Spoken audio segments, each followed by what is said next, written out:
Alhamdulillah. Alhamdulillahi Rabbil Alamin. Wassalatu wassalamu ala asyrafil anbiya'i wal mursalin wa ala alihi wa sahbihi ajma'in.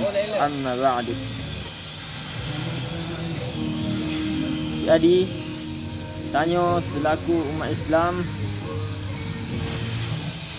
maka wajib tanya untuk tak bantu saudara tanya yang kena musibah.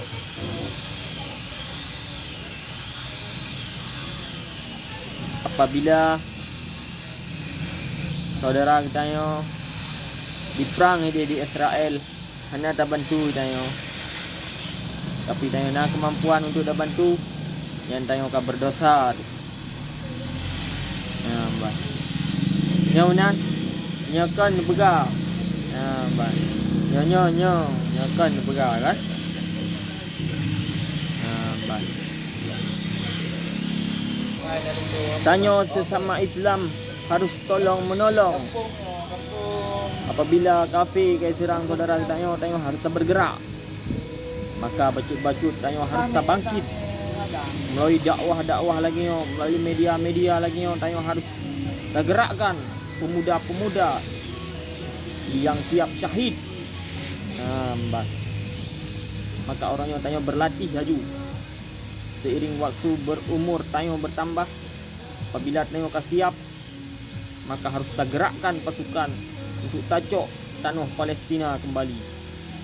Kino Palestina Said Rafah kah? Beok tu sakai.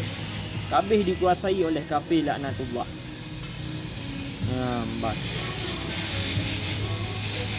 Maka tanya harus tak berlatih. Untuk tak persiapkan diri tanya.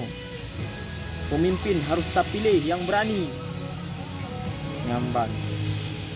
Pulang bak ruarbe wapluputnya. Na pemilihan gubernur.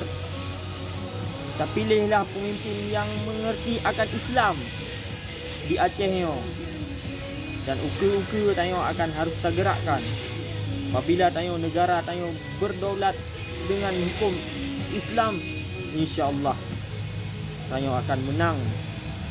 Akan dan bantu Palestina melalui tentara-tentara tanya, melalui masyarakat yang tim untuk pegak roket,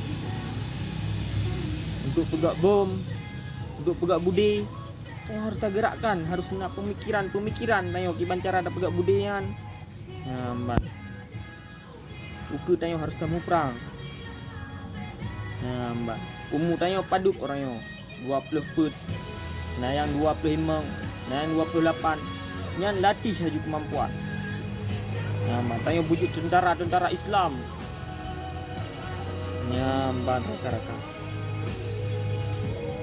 Melalui channelnya digerakkan laju sebuah komunitas. Perut bek boeng perut. Perut harus diet tanya. Siapa tahu singa pemimpin negara yang berani mengambil keputusan untuk perang. Membantu tanah Palestina. Siapa tahu Nyat akan datang. Sebab bumi Syam yan, bumi para nabi. Raka-raka. Mungkin tanya Islam tak berdiam diri. Hana pergerakan, hana sapu-sapu, mungkin kan. Maka tanya harus nak cita-cita untuk membebaskan negeri Palestina yo. Melalui surat media sosialnya, Lun ungkapkan untuk pemirsa bagaimana kepedihan hati yang rasakan ketika mendengar saudara Palestina diserang. Dari Aceh, salam untuk Palestina.